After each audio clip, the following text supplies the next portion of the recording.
As I'm reacting to different directions, so I get a contact left, I'm also moving. All right?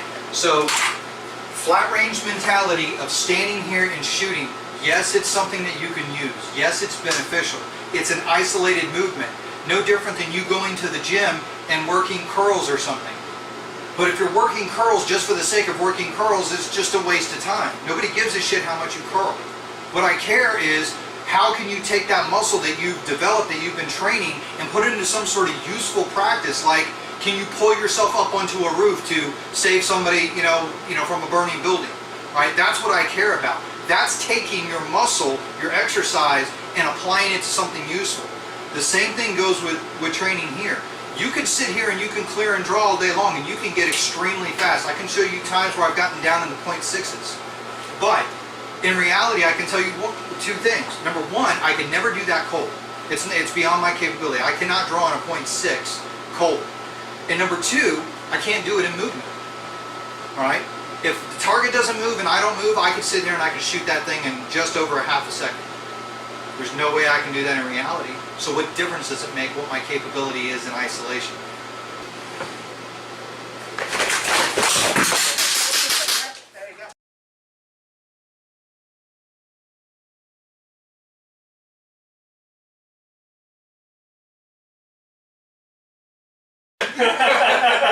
We're best friends. Oh, right now.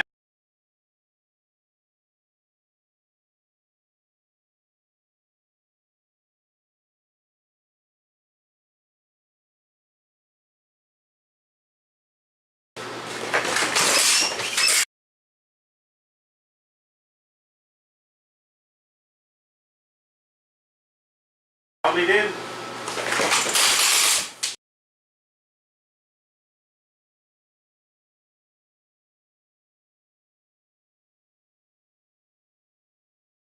Alright, so you see the first two times I punched out, but I ended up having to come back to compression.